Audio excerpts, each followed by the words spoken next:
तो महाराष्ट्र की राजनीति में बड़े भाई कहे जाने वाले अजित दादा परिवार का विमान हादसे में निधन हो गया। आज बारामती में उनका अंतिम संस्कार होगा। अजित दादा आज पंचतत्व में विलीन हो जाएंगे, लेकिन उनका व्यक्तित्व और विरासत की सियासत लोगों के जहन में हमेशा रहेगा। देश ने विरासत की मदद से राजनीति में उतरने वाले कई नेताओं को देखा है, लेकिन कुछ गिने चुने लोगों ने काम के दम पर अपना अलग नाम और मुकाम बनाया, अलग पहचान बनाई। उन्हीं में से एक थे अजित दादा पवार, लेकिन सिर्फ 66 साल की उम्र में उन्होंने दुनिया को अलविदा कह दिया। वो सही मायनों में महाराष्ट्र की राजनीति के दादा यानी बड़े भाई कहलाए। 36 साल के अपने राजनीतिक जीवन में अजित पवार एक बार भी चुनाव नहीं हारे।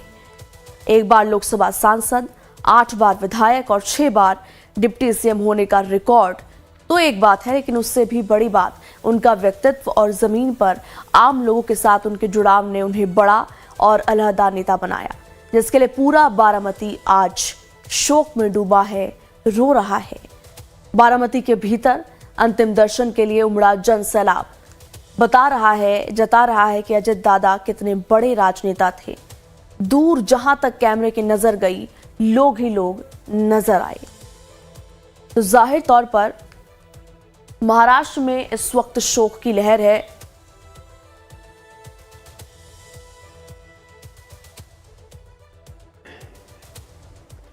महाराष्ट्र के उप मुख्यमंत्री अजित पवार जी और कुछ साथियों को हमसे छीन लिया है। अजित दादा ने महाराष्ट्र और देश के विकास में अपना बड़ा योगदान दिया है। विशेष रूप से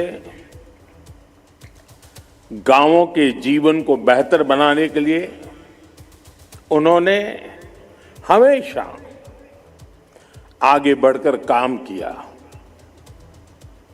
मैं अजित पवार जी के परिवार के प्रति संवेदना व्यक्त करता हूं। जिन साथियों को हमने इस हादसे में खोया है, इस पीड़ा की घड़ी में हम सभी उनके परिजनों के साथ हैं। वहीं यूपी के मुख्यमंत्री योगी आदित्यनाथ ने भी इस दुखद घटना पर अपना शोक व्यक्त किया। श्री अजित पवार जी का एक प्लेन क्रैश होने की दुर्घटना में दुखद निधन का समाचार प्राप्त हुआ है। मैं इस अवसर पर स्वर्गीय अजित पवार जी और उनके परिवार के प्रति अपनी संवेदना व्यक्त करते हुए उनकी स्मृतियों को नमन करता हूं। अजित दादा का 28 जनवरी की सुबह 9 बजे से पहले प्लेन क्रैश में उनकी मृत्यु हो गई। उस वक्त 8:50 हो रहे थे और उस वक्त पायलट और डिप्टी सीएम अजित पवार को मिलाकर विमान में कुल 5 लोग सवार थे। सभी दुर्भाग्यवश काल के गाल में समा गए, लेकिन अजित पवार की मौत भी उसी बारामती इलाके में हुई जो उनका कर्म क्षेत्र रहा। महाराष्ट्र की मौजूदा सरकार में अजित पवार सबसे सीनियर और अनुभवी नेता थे। वो भले ही डिप्टी सीएम थे, लेकिन उनका सरकार में काम करने का तजुर्बा सीएम फडणवीस और डिप्टी सीएम एकनाथ शिंदे से ज्यादा था। इस लिहाज से अजित पवार की असमय मौत से महाराष्ट्र की राजनीति को बड़ा झटका पहुंचा है। लेकिन सबसे बड़ा नुकसान तो एनसीपी और उनके परिवार के लिए है, क्योंकि शरद पवार की राजनीति छोड़ने के बाद वही एनसीपी के भविष्य थे। तो राजनीतिक तौर पर पवार फैमिली के लिए भी वो सबसे पावरफुल थे और इसलिए आज पूरा पवार खानदान शोकाकुल है। उस पर दुखों का पहाड़ टूट पड़ा है। अगले कुछ मिनटों में हम पवार फैमिली की उसी सियासी कुनबे के बारे में विस्तार से बात करेंगे जो महाराष्ट्र की सबसे बड़ी राजनीतिक घराना माना जाता है, जिसकी जड़ें बारामती में हैं, जो खेती और राजनीति दोनों के लिए जाना जाता है। यहीं से पवार परिवार ने राजनीति के क्षेत्र में शुरुआत की और अपनी मजबूत पहचान बनाई। इसी जमीन से निकलकर शरद पवार राज्य और देश की राजनीति में कद्दावर नेता बन गए। उनके प्रभाव के कारण परिवार के कई दूसरे लोग भी राजनीति में आए और धीरे धीरे पवार परिवार महाराष्ट्र का एक बड़ा राजनीतिक परिवार बन गया। आप ये सब तो जानते होंगे कि उसी परिवार से अजित पवार ने भी चाचा शरद पवार की उंगली पकड़कर महाराष्ट्र की राजनीति की शुरुआत की और फिर उनकी अगली पीढ़ी भी चुनावी मैदान में उतर चुकी है। लेकिन बहुत कम लोग जानते होंगे कि राजनीति में पवार परिवार की 4 पीढ़ियों को तजुर्बा है। अजित पवार की दादी शारदा पवार भी सियासत में सक्रिय थी। खुद शरद पवार की आत्मकथा के मुताबिक 1938 में कांग्रेस के कहने पर शरद पवार की मां और अजित पवार की दादी शारदा बाई पवार ने पुणे लोकल बोर्ड में महिलाओं के लिए आरक्षित सीट पर चुनाव लड़ा था। 9 जुलाई 1938 को वो निर्विरोध चुनी गई थी। इसके बाद 14 साल तक इसी सीट से जीतती रही। तो अब उसी पीढ़ी से इस खानदान की फैमिली ट्री को समझते चलिए। अजित पवार की दादी एक तेज तर्रार सामाजिक कार्यकर्ता भी थी। 1952 में एक हादसे ने उनका करियर खत्म कर दिया।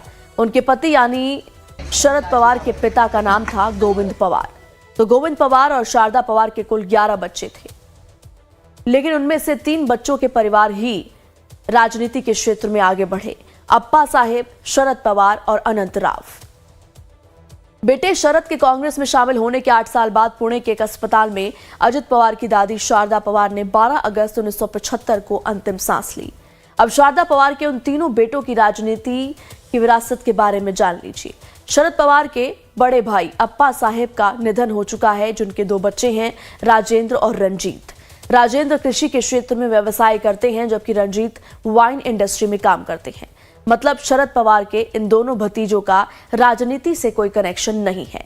लेकिन राजेंद्र के बेटे रोहित पवार ने जरूर राजनीति में वो नजर आए। 2024 के महाराष्ट्र विधानसभा चुनाव में रोहित ने कर्जत जामखेड़ सीट से विधायक चुने गए।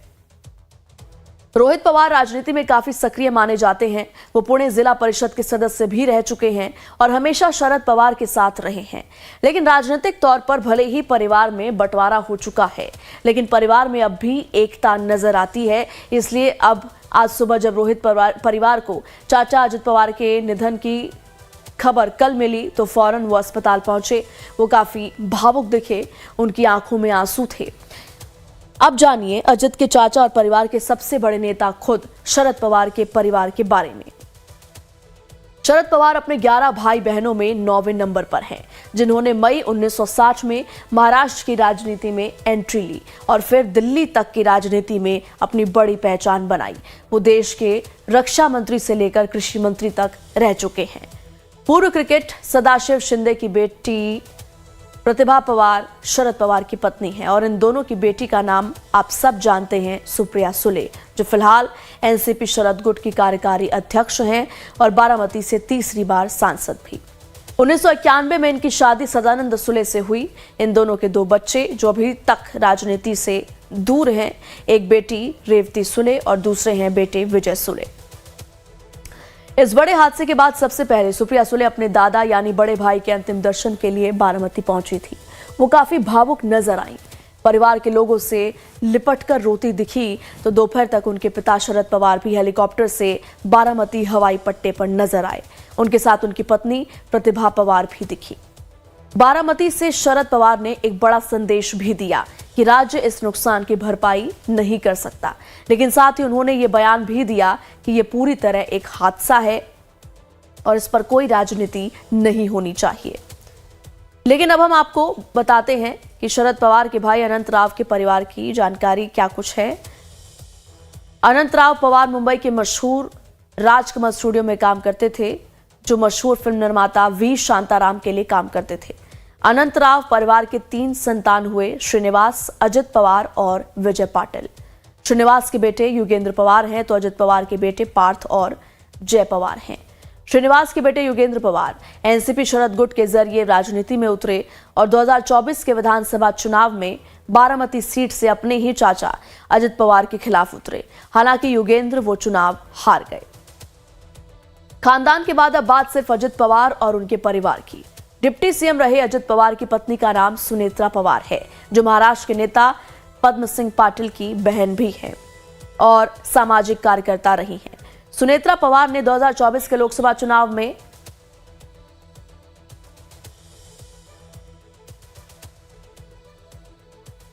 तो अब देखिए आपको बारामती की लाइव तस्वीरें दिखा रहे हैं।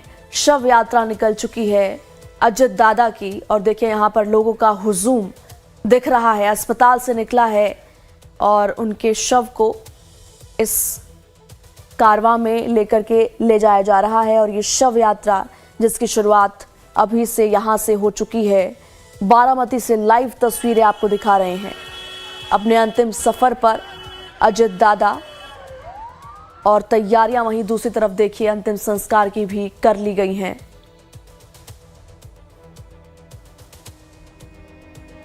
तो दो तस्वीर आपको दिखा रहे हैं। एक तरफ देखिए जहां अस्पताल से शव लेकर के उनके वैन में जो है वो निकल चुके, एम्बुलेंस निकल चुकी है और 9 बजे के आसपास देखिए अंतिम यात्रा जो है वो भी निकलेगी, जिसके लिए जनता का हुजूम इस वक्त बारामती में उमड़ पड़ा है, क्योंकि कर्मभूमि रही है अजित पवार की बारामती।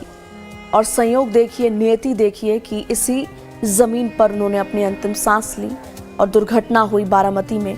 और शरद पवार की तस्वीर आपको दिखा रहे हैं। पूरा पवार परिवार इस वक्त शोक संतप्त है, शोक में डूबा हुआ है।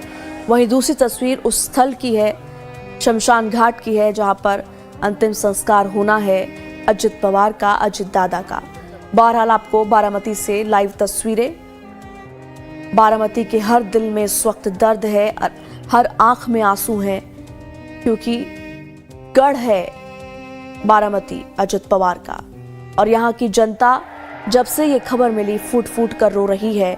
आंसुओं का सैलाब पूरे महाराष्ट्र में नजर आ रहा है और अब अंतिम सफर पर अजित पवार। और बारामती में इस वक्त उनके समर्थकों का, कार्यकर्ताओं का हुजूम जो है वो उमड़ पड़ा है। सबके मन में एक ही आस है कि एक बार अपने दादा को वो देख पाएं। और महाराष्ट्र में 3 दिन का राजकीय शोक रखा गया है।